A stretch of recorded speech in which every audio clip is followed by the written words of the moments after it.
da-dum. Oh, you dance divinely, Dick. Hold me closer. Hi, Margie, I'm leaving. Hey. What are you doing? I'm dancing with tears in my eyes because the one in my arms isn't Dick Taylor. Oh, no, not another new boyfriend. The newest and the most. Well, you ought to be glad you're always complaining about Freddie Wilson. Oh, please don't mention that name so soon after breakfast. Well, I suppose anybody would be an improvement. Tell me, what's this new dreamboat like? Oh, he's tall, athletic, and handsome. Curly eyelashes down to here. 6 feet of the right answers to a maiden's prayer. Oh, sounds interesting. How long have you known him? Oh, I haven't met him yet. But I've seen him several times when the gang went dancing at the Little Club. That's his regular hangout. So that's why you've been spending your evenings and my money at that nightclub, so that you can flirt with some juvenile delinquent. I was not flirting. Just because I smiled and maybe got off a couple of fast winks is no reason to accuse me of flirting. Now, wait, Dad. I want to talk to you as a friend, not as a father. Now then, remember, you're not my father. As a masculine friend whose mentality I admire and whose advice I treasure, just how do I go about contacting a strange man? Have you tried radar? No, seriously, how can I meet him? I want the masculine point of view. That's very simple. Men have no respect for women who chase after them. No respect and plenty of suspicion. Oh, that's old-fashioned. Nowadays, men are still old-fashioned where their women are concerned. And I'm surprised any daughter of mine is the kind who chase after a nightclub playboy.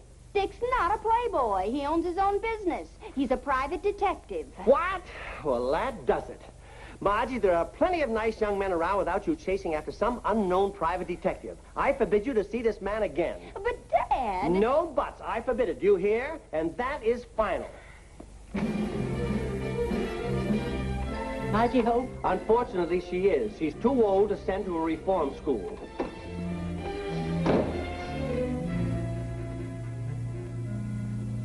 Hi, Margie. What you up to?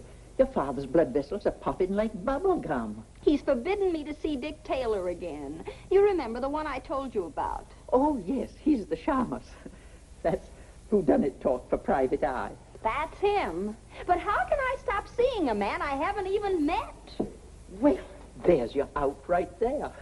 Technically, you've got to meet Dick Taylor before you can break off his acquaintance, so you'll only be doing your father a favor by meeting him. Yes, but how? I can't shadow him until he runs across a mutual friend to introduce us. Dick's the private eye, not me. Margie, this is easy as shooting fish in a barrel.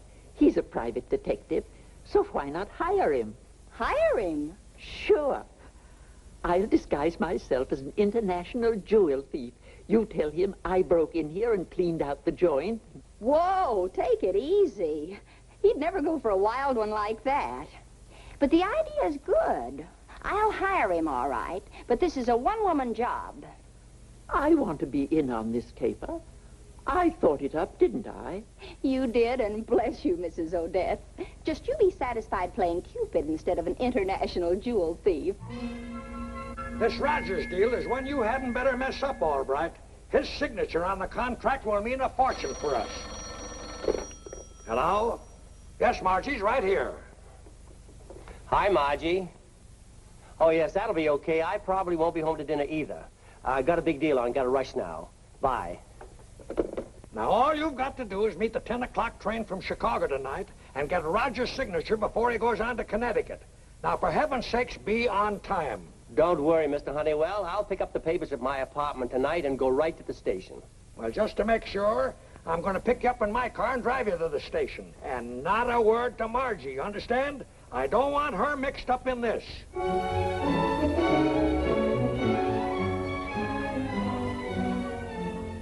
Oh, Gloria, when Mr. Pandit comes, will you show him in right away? And I don't want to see anybody else until I tell you. He's sure a handsome man in that turban and beard and all, and so dignified. Well, you'd be dignified, too, if you were the representative of the Maharaja of Ranpur. Gee, think of that. A real Maharaja for a client.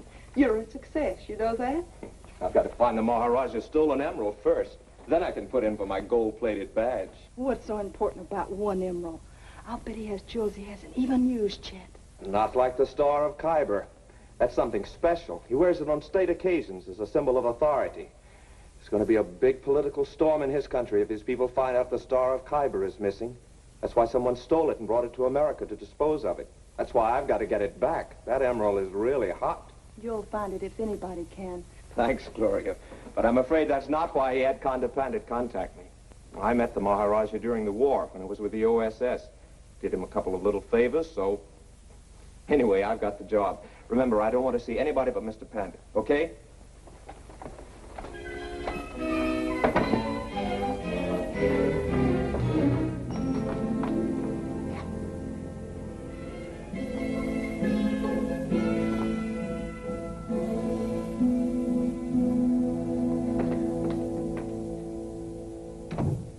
Do you suppose that girl has anything to do with it? Until we find the Star of Khyber, everyone is a suspect. It must never be returned to our sworn enemy, the Maharaja. Pandit, quick. He must not see us. I'm sorry, but Mr. Taylor will see no one until further notice. But... He said no one, and that means you. Go right in, Mr. Pandit. Mr. Taylor is expecting you. I thought you said he wasn't seeing anyone. How does that turban character rate? Mr. Taylor is working on a case for the Maharaja of Rampur. Any more questions?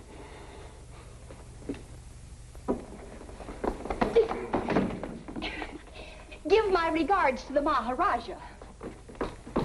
She knows something. She must be the go-between. Come.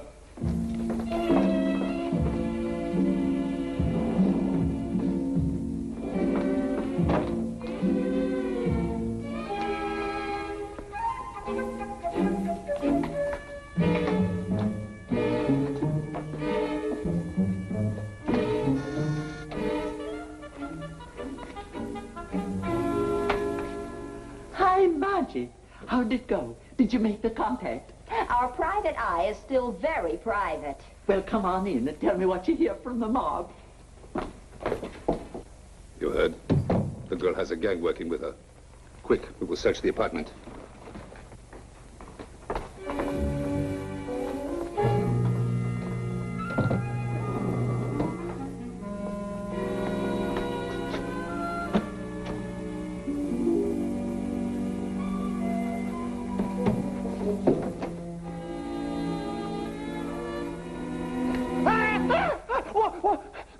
Quick, where is it? Where is what? Who are you? You take the Khyber Star. I certainly do not. I take the New York Times. What's going on here? This is a fine way to get subscribers. Let me go. The girl Margie, she take it, eh? She take the Star. Help! Help! Help! Find and gag him quickly.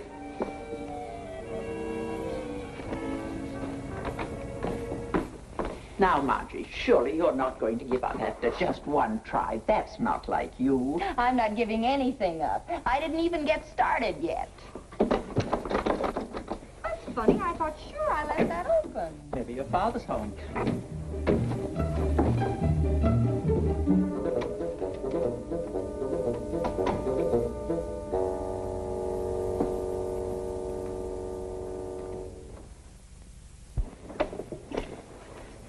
Come on, girl. Faint heart now, one fair husband. Get on the ball. Well, how can I? The only one who can even talk to the object of my affections is a Hindu character in a turban. Turban? Huh.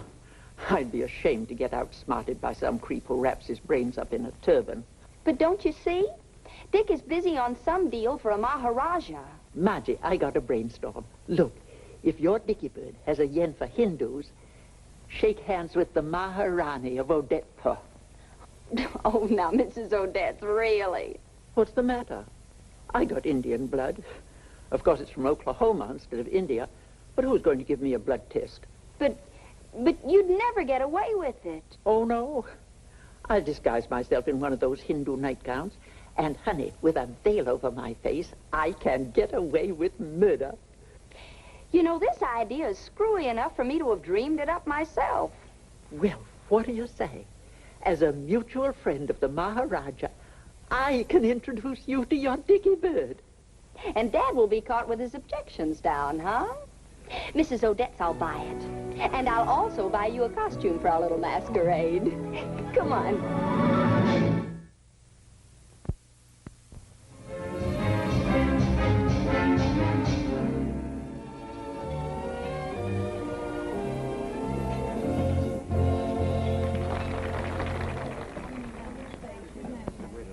I must say this is a most unusual base of operations for a private investigator, Mr. Taylor. This is where I do my best thinking. Nothing stimulates me like pure nightclub air. Seriously, I brought you here so that you could be seen with me, for the benefit of whoever's trying to unload that emerald. Let us hope the enemy agents do not find you before you find the Star of Khyber. They are desperate men and will go to any lengths to keep it from the Maharaja. The detective is clever. He's brought Pandit to a public place to make contact with the bearer of the Star of Khyber. Look. Is he here? Right over there, and with a turban escort. The Maharani would prefer that table.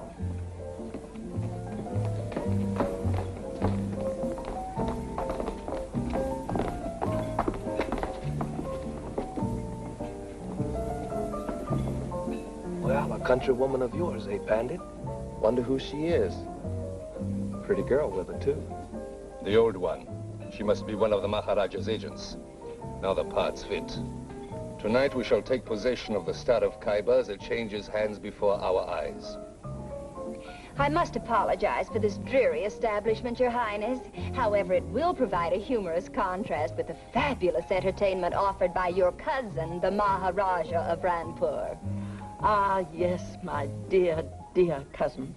Or as we girls around the Taj Mahal used to call him, the Maharaja. You see, he was a bundle of laughs. She's a cousin of the Maharaja. The Maharaja has no cousins. He's the only son of an only son. The woman is an imposter, probably an enemy agent. I certainly envy you, being related to such a fascinating man as the Maharaja. Of course, I'm only related by marriage. My first husband was just a plain old Raja. He lost his Maha at an early age. Yes. Now, about the... I wish you could have been at the wedding ceremony when I married the Raja. 4 Indian potentates gave the bride away. It took 4 of them to give you away? 1 to hold the ring, 1 to hold the rice, and 2 to hold the Raja. You're obviously doing this for our benefit. I think it's time we moved in and found out what's up. Why don't you introduce yourself to your countrywoman?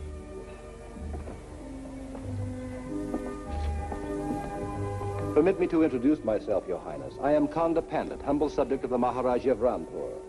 Any pandit of the Maharajas is a pandit of mine, to be sure. Won't you sit down? Won't your friend join us? How do you do? My name is Margie Albright, and this is a cousin of the Maharaja's. Won't you sit down? My name is Richard Taylor. I'm a private investigator. Your cousin is a client of mine. How too delightful. A private eyeball. Watch very closely. They may even transfer the jewel here. This is exciting, Mr. Taylor. You don't know how anxious I've been to meet you. That is, to meet a real, live private detective. And I'll bet you're a live one. Oh, I'm just an ordinary guy when you get to know me. That's an excellent idea. Maharani, you, Miss India, don't you think it's past your bedtime? Oh, dear me, no. Besides, I can't get used to these strange American beds of yours. We Hindus can't sleep without our bed of spikes, can we? Well, I'll fix you up with some nice broken glass when I get home, dear. Now, don't you worry about me. You run along. But I don't want to go now.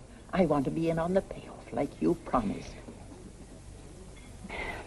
I said it's time for Betty Bye. I'll take it from here. You can wait up for me if you like. The apartment door's open. Oh, very well, if you're going to be selfish about it.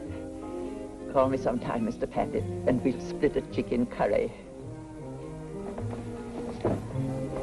Good night, gentlemen. Follow her. I'm going to stay with the girl. I haven't figured her out yet. You wait here. I will follow the old one. She may be going to get the emerald now. Where's Mr. Pandit going? Not that I'm complaining. I thought I might as well get rid of my chaperone as long as you'd sent yours home. I thought we ought to be alone while you tell me why you wanted to meet me. Or that is, meet a private detective. Let's dance while we talk, shall we? The story I've got to tell you needs a romantic musical background.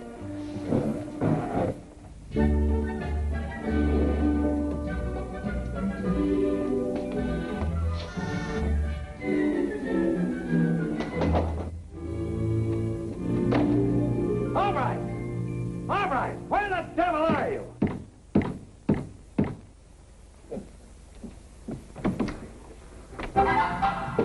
Hey, what's the meaning of this? Don't you realize you've got a business appointment?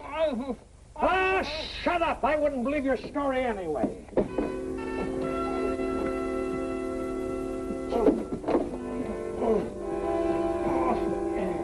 I suppose this is one of Margie's cute ideas.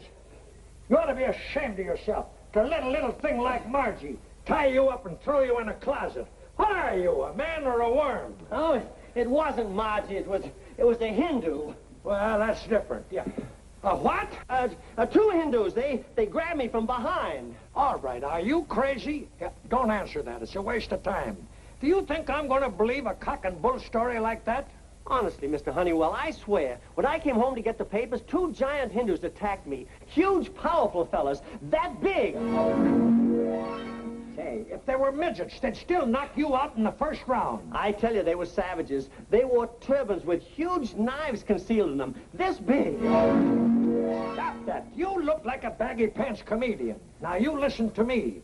We're supposed to meet Rogers at the station in exactly 15 minutes. Have you got the contract? Oh, yes, right here in my pocket. Oh, where's my belt? I've got to get a fresh necktie. I'll be right back. Yeah, I'll go down and meet Rogers at the station myself. And while you're dressing, wrap a turban around that hole in your head.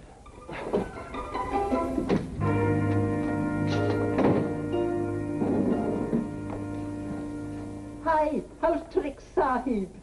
Yeah.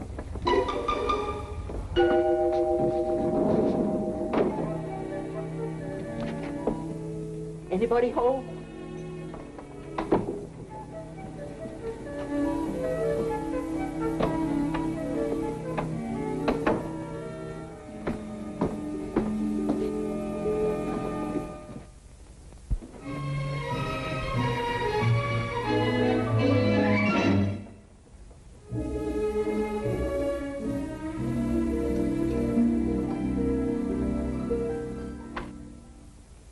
All right, stay where you are. Who are you? Speak up. Who are you? That's a very good question. Guess who? Look out behind you. That's the guy who slugged me.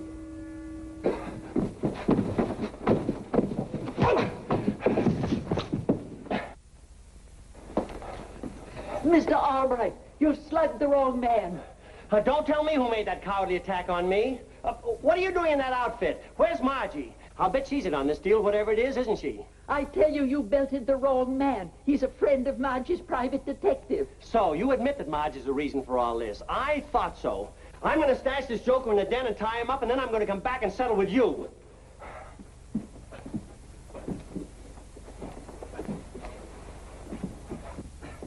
Don't worry, I got the right guy, all right. Correction, wrong turban. Oh.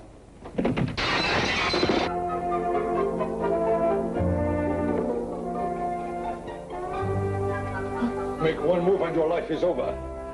I started this Hindu paper, but you boys are sure giving it a whale of a good last act.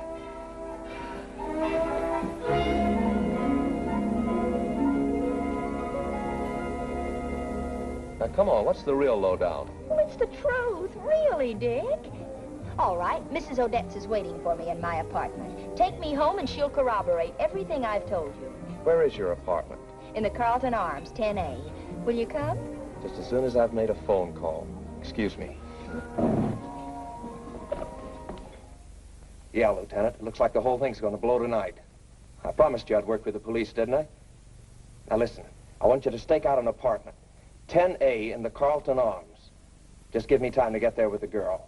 Yeah, 15 or 20 minutes. Right.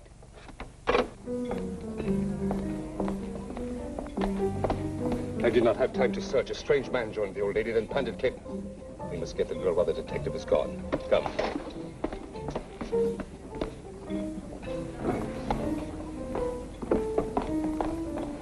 Wait, my friends. We know where they are going, do we not? By the way, Margie, if there should happen to be a man with your Mrs. Odette's, it'll be Mr. Pandit, not your father. I had him follow her. Fine thing. You certainly don't trust any woman, do you? Well, that's good. It'll weed out my competition. Hi, Dad. You home? Somebody's in there. Dad! Mr. Pandit! Looking for kicks. This is the place.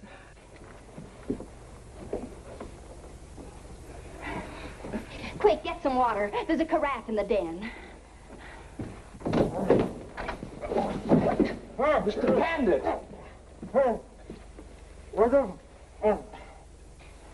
I'll get something to bathe your face.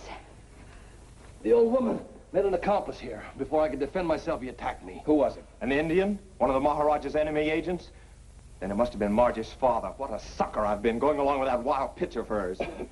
I'll get you some water. There's a carafe in here someplace. You'll feel better in a minute, Mrs. Odette. This'll perk you up.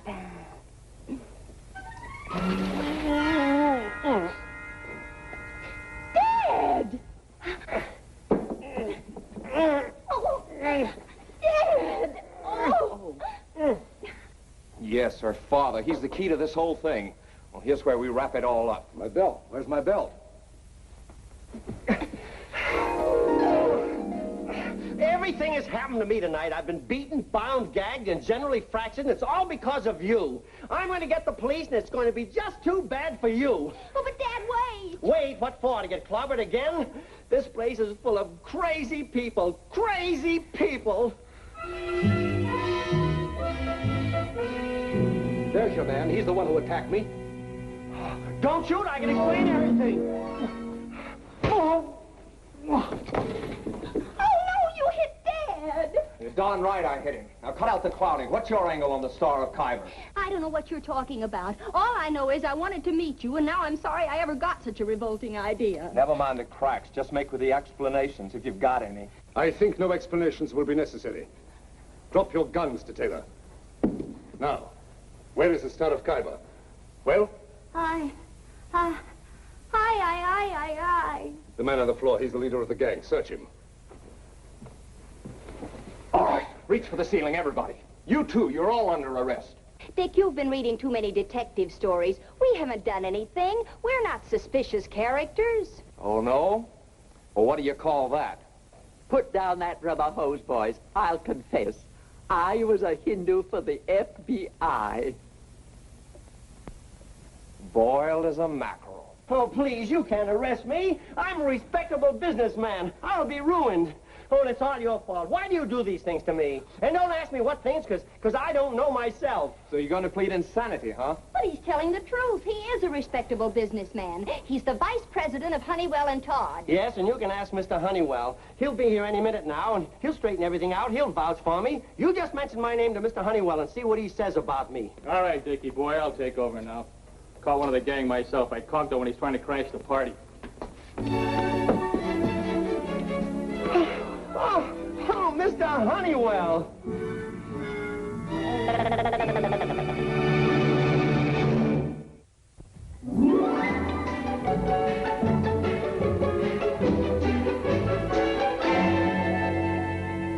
Look, Dad, I just got a letter from Dick in India. He's delivered the Star of Khyber to the Maharaja, and everything's hunky. Good. He finally located it, eh?